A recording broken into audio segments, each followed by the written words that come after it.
If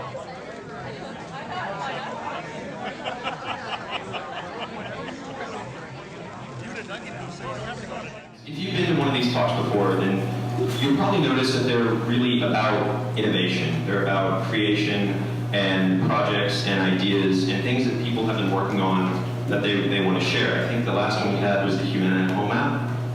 But really that's what drives these talks. And today I want to do something a little more broad.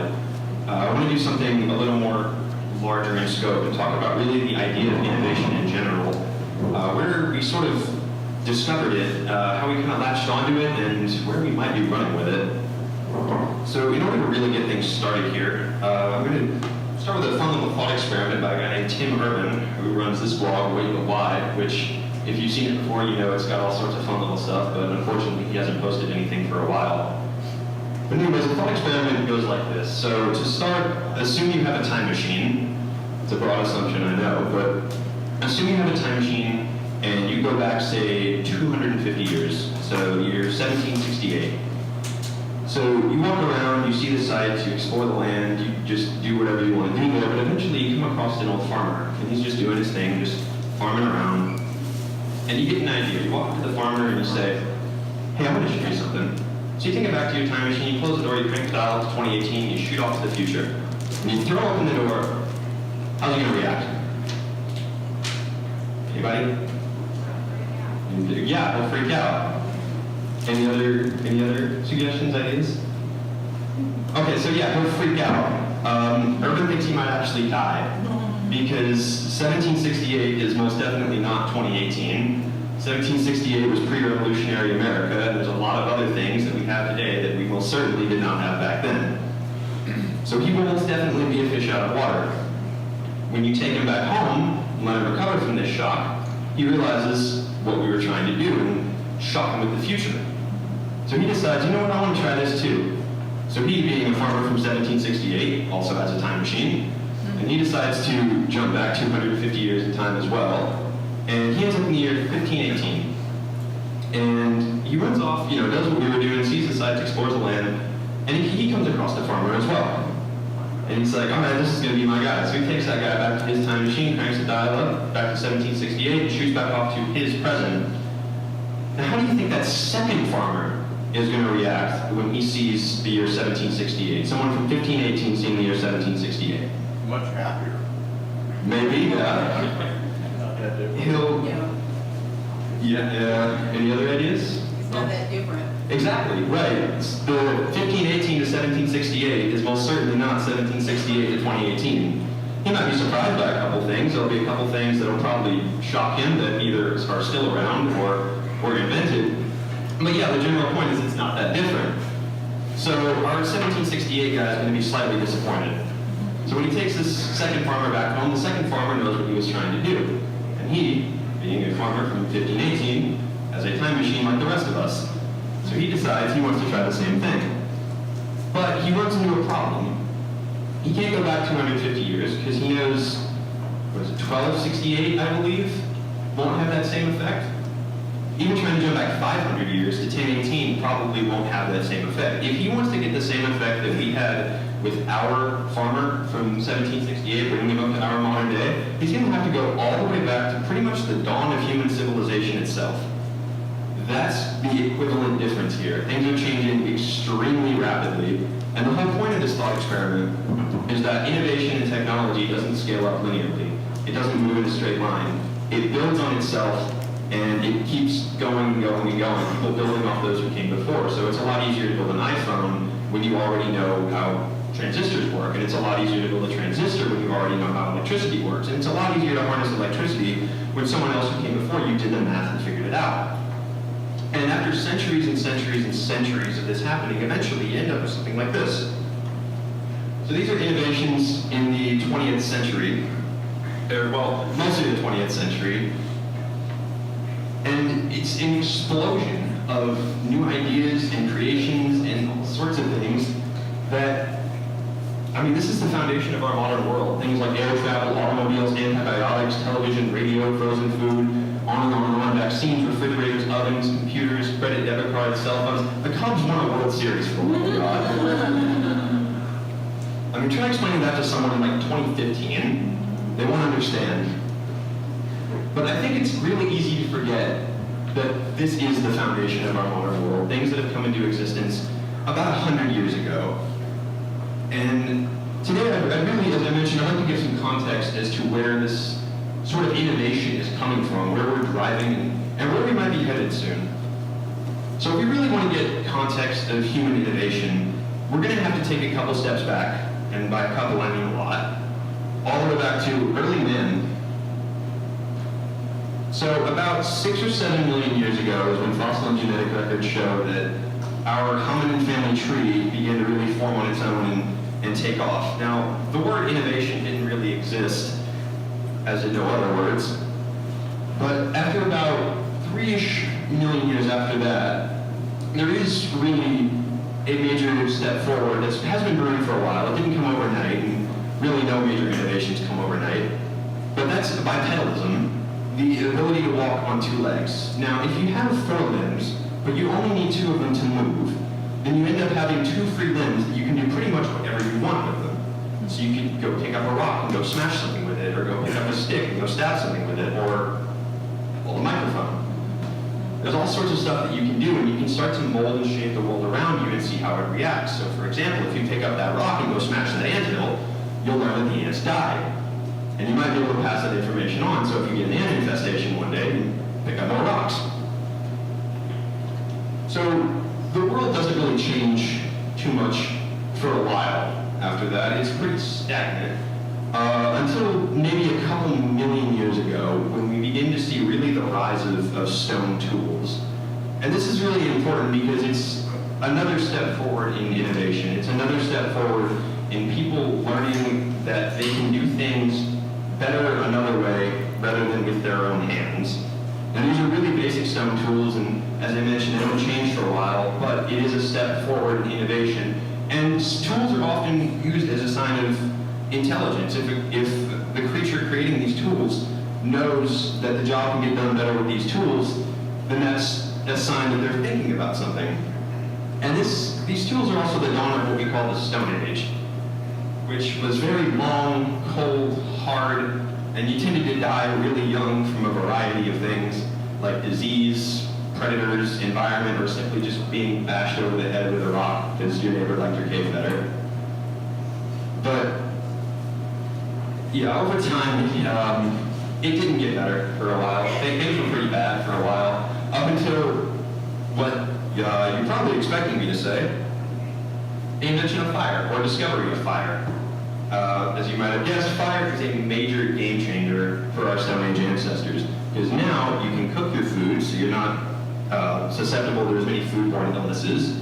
You can ward off predators, as animals don't like fire, and you can survive the cold winters.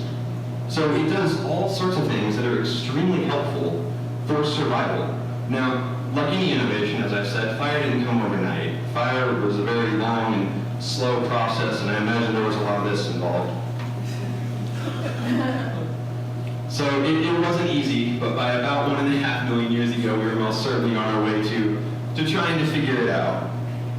So after fire, there's a much more rapid growth in innovation and creation, and that's because people are living longer and our brain mass is starting to grow. Now, this is all happening over the course of hundreds of thousands of years. So if I use the term rapid, know that it's very relative. But if people are living longer and starting to form more social groups, this is also where we may see the rise of language. People learning how to talk to each other. People learning how to communicate and survive with each other. And as time goes on, things do get more and more advanced. You see more complex stone tools. You see things like art and basic musical instruments and general tools for survival, but some of them aren't really tools for survival. Some of them are more tools of trying to understand the world around us. And so finally, about 250,000 years ago is where we see the emergence of what we consider the modern human being, the Homo sapien. And at this point, we really have the world at our fingertips, and sure enough, we do begin to take off. Now, I'm going to skip to about 10,000 years ago after this, which at this scale is practically yesterday. And 10,000 years ago is the dawn of agriculture. Now, if you played the fantastic video game Civilization 5, you'll know that agriculture is the first tech in the tech tree, and that's for good reason. It's what allowed us to settle down. See, before this, we were nomadic, we were moving across, we were following prey wherever it went. But now, we can leave our food basically to us and allow us to form more complex groups, more large villages and creations. And it also did something else I find fascinating. See, when not everyone has to go out and forage for their own food, when not everyone is reliant on mostly themselves for survival, people have a lot of extra time on their hands. And when you have extra time on your hands, you're going to do things with it. And when you start to do things with it, you start to learn more. So people start to specialize. So for example, you might not be the best hunter in 10,000 BC, but maybe you're the guy who knows how to build a house in the village. Or maybe you're the guy who knows how to build weapons. Or maybe you're the guy who knows how to make the best paintings or art or creations. So people begin to specialize, and we still see that today with, just think college majors. People going to college to specialize in one specific field. But yeah, there's one thing that I do find truly fascinating about this timeline when we start to approach this scale, is it took us hundreds and hundreds of thousands of years to go from this to this, but only about 10,000 to go from this to this. Things are scaling up fast, and this is where we really start to see, as I mentioned, the exponential growth of innovation and ideas and creations. So we're going to go ahead and jump to the modern world here, present day, August 1st. And a lot of people might think that present day is sort of boring in a way compared to the stories of history and the potential for the future, but I would disagree with that. I think that present day is fascinating, especially our present day, our time, in that we're starting to really see the point where innovation and ideas change the world almost overnight. You don't have to wait entire lifetimes or thousands of years for a game-changing innovation to come around. And one set of pictures I really love that shows that are these two. So here you have the Wright brothers' first flight and Apollo 11 stepping foot on the moon. These were 66 years apart, and I'm sure we all know someone here who is older than 66 years old. Imagine all this happening in your lifetime. That's pretty impressive. So if we go back to this slide, we now have some sort of context as to where this came from, as to where this innovation is driving us. And if we were to sort of graph this out on a curve, it might look something like this.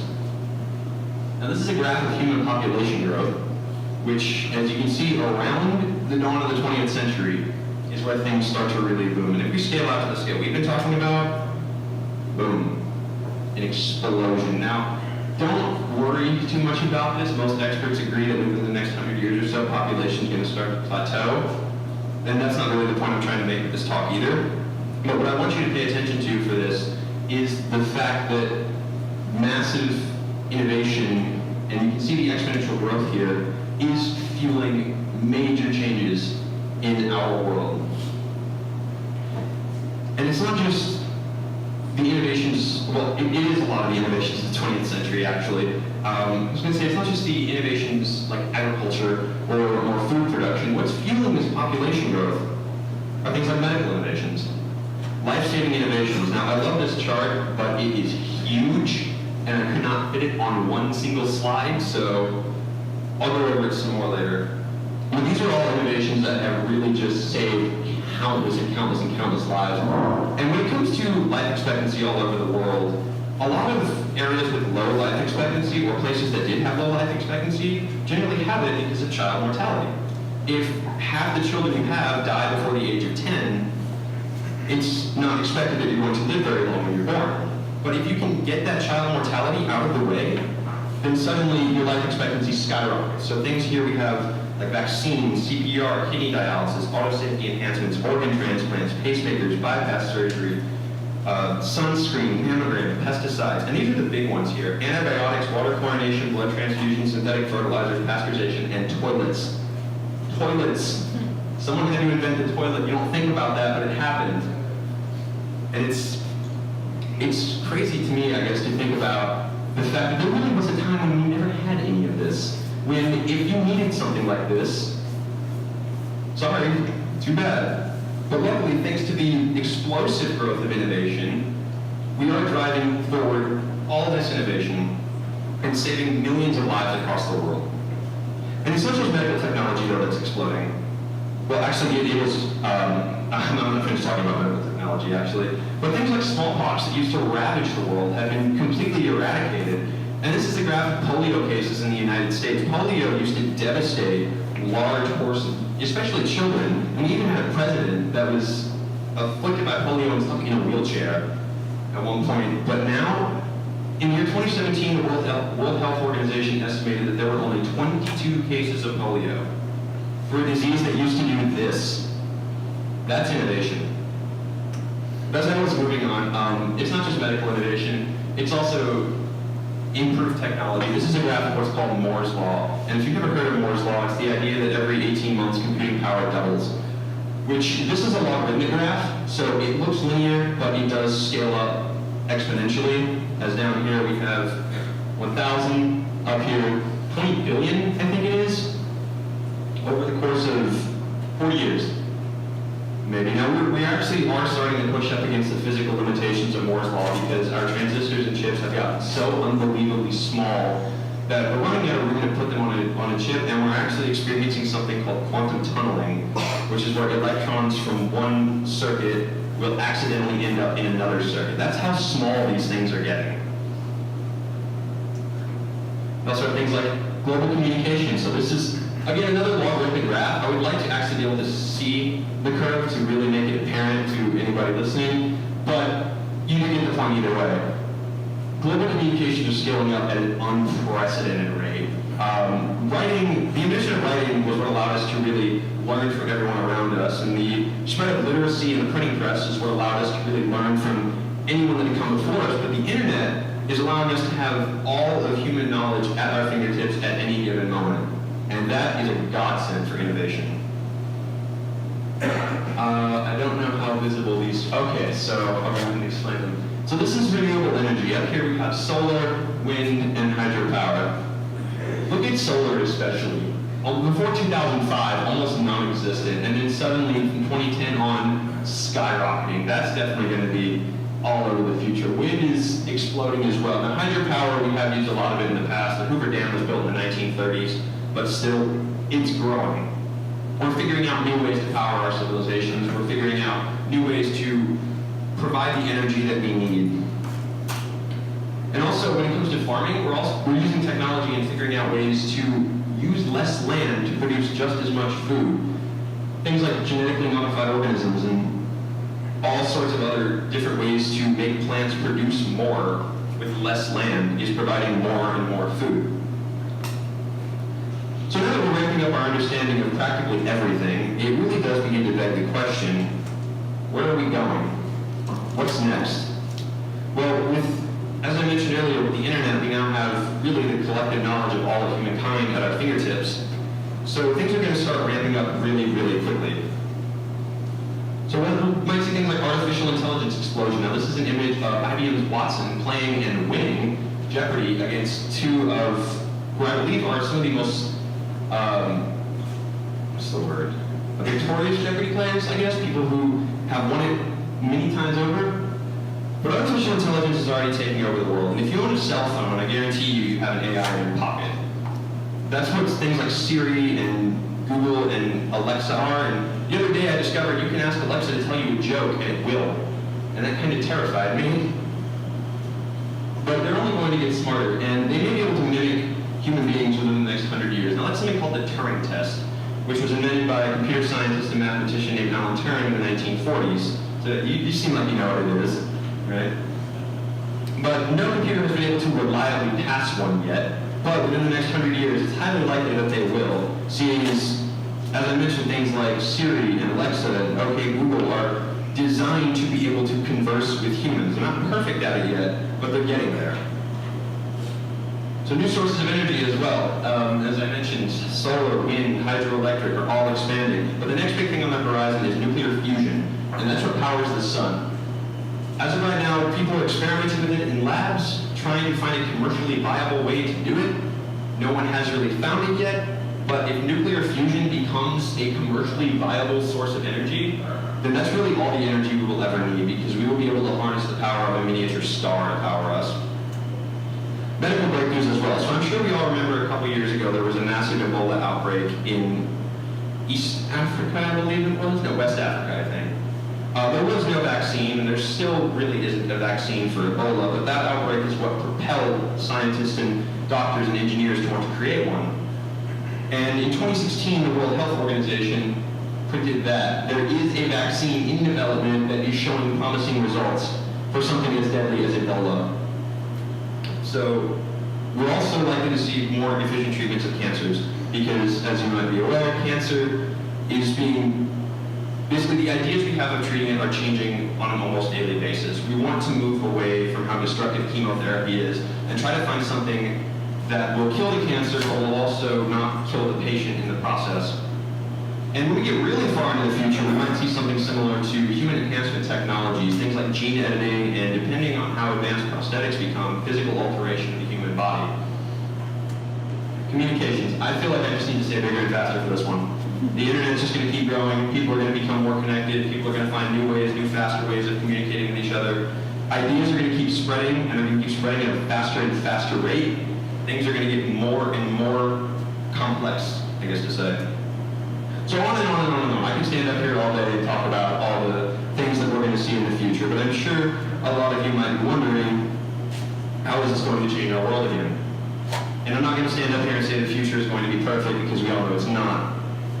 Obviously it varies. There will be a lot of benefits. So as I mentioned, nuclear fusion can provide untold amounts of energy. Solar system exploration is going to inspire generation after generation. I wasn't alive when Apollo 11 touched down on the moon. I'm definitely inspired by it. I definitely think it was one of the more monumental events in human history. With a lot of private space companies out there really trying to push into space, things like SpaceX, Blue Origin, and even Boeing, space tourism could be within the next 100 years. Quantum computers. So the regular computer that everyone uses nowadays uses the transistor that flips between zeros and ones. Quantum computers could be anywhere in between that. Now this gets into quantum physics, which I'm not an expert in, and I really don't want to spend too much time trying to explain it, but they will hopefully be able to push the boundaries of what a normal computer can do. And medical innovations, as I mentioned, could continue to prevent and cure diseases all across the world, as we may see an Ebola vaccine within the next handful of years. So moving on, as I mentioned, the future is not going to be without challenge. There's going to be a lot of things that's going to be challenging us. And the National Academy of Engineering has taken some time to list out what they consider to be the 14 most important challenges of the future. And I think these really do sum up what we may be looking at in our future. And these are things that really cover all sorts of fields, from enhancing virtual reality to increasing access to clean water to developing carbon sequestration methods to advancing personal learning. It's everywhere. Now, how are we going to solve these problems? Well, we need innovators. We need scientists, engineers, people with new ideas, people ready to come up with things and concepts and maybe things the world had never seen before. And so, if I want to leave an ending message for everyone here, is that if you have any ideas, if you have anything that you think could be improved on, or anything that you think could maybe change something, get it out there. Tell someone, write it down on paper, move, spread your ideas, because you never know who might be listening and who might say, you know what, that's a good idea. So any questions?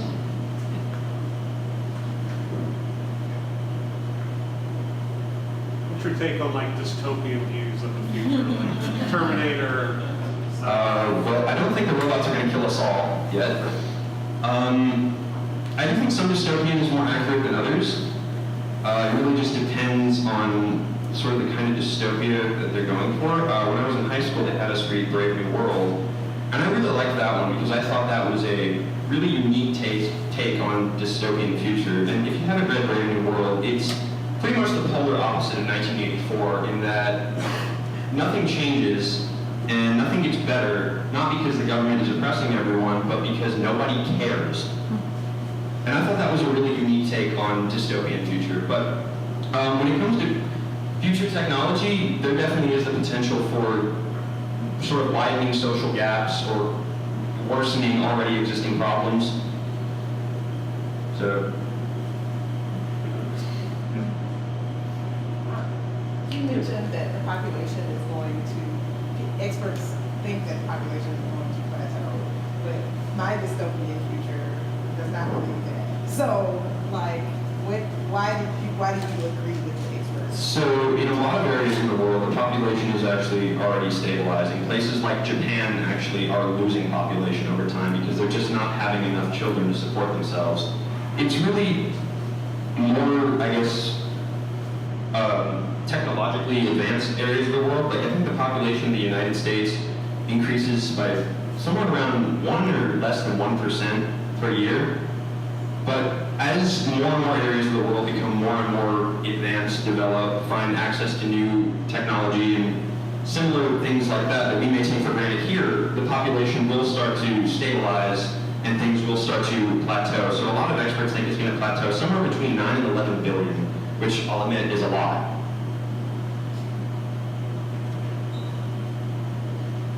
Anything else? Yes? Did you come across any examples of bad innovation? What were they? That's a really good question. I don't think I came across any examples of anything that was really that bad because I was mostly focusing on, I guess, sort of I don't know, that's a really good question. Ford Edsel? I'm sorry? Ford Edsel? Kind of, yeah. I mean, well, especially though, looking into the past, bad innovations in the past don't really seem to, unless they're absolutely horrible, don't seem to really leave much of a mark in the past. But I guess with the future, there are some innovations that we have now that we'll probably regard within the next 100 years as destructive or wasteful or just need to be replaced. I mean, we look at things all the time nowadays and think, wow, that needs fixing. So, but nothing that I found that was, I guess, something that made me say, wow, that was a really, really bad idea.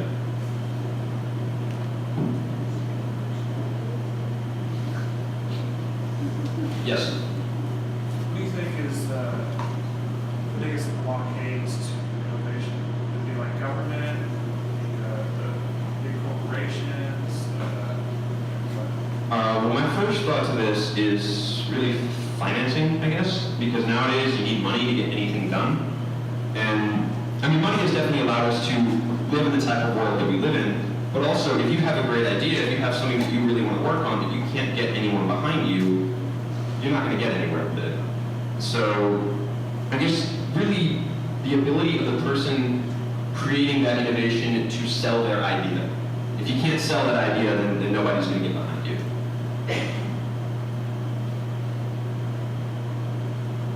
Yes? I think to expand on that as well, what I've experienced over the past few years, as a designer. With Mike? Yeah, sure. Just one thing that I've noticed is, as a designer, as a student, as a professional now, as far as innovation goes, it's not a scary thing to share your idea. And I feel like it's such a common misconception that it'll be stolen, that everybody has these bad intentions with taking your idea and making money off it themselves. But I just started Humana here about 2.5 months ago, and it's been such a supportive community, and no one has even attempted to take ownership of any of my ideas. And I think it's more important. It helps to share everything, and it goes along with that exponential growth as well. So I just wanted to share that perspective. Yeah. You draw a distinction between innovation and invention? I would say they definitely blur. There's definitely a very thin line there, if you want to say there's even a line at all. Because you could argue that the invention of the light bulb or the invention of the car was also innovation, because it changed the world around us. I would say there could be a line definitely drawn between invention and discovery, because there are some things that we aren't really sure if we invented or discovered, like language. A lot of linguists still argue about that. And I would say innovation and invention are, if not one and the same. Yeah, yes? I noticed that you didn't have anything about mathematics. Oh, that's a very good one. I should have included that. Yes. I'm sorry I did not include that. Mathematics was major and game-changing and really propelled science into what it is today. Without being able to quantify our results and being able to basically specify and present hard empirical evidence of what we saw and what we did, then yeah, mathematics is extremely important. I'm so sorry I forgot that. Well, that and the printing press, so I guess that kind of goes on with the internet, I did sort of mention how the printing press helps spread literacy across the world. heresy? Literacy. Oh. Depending on who you are. Very much heresy to some people.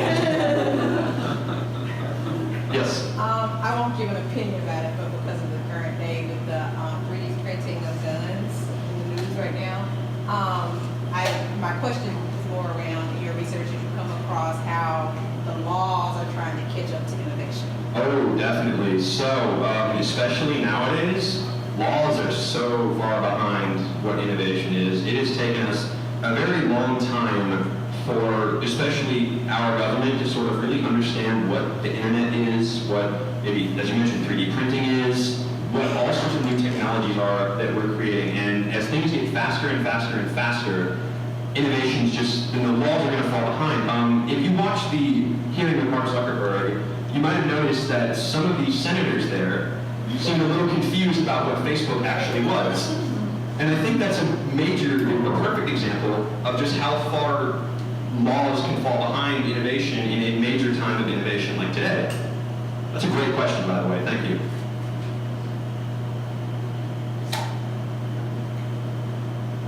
Any questions? Okay, well, thank you for listening.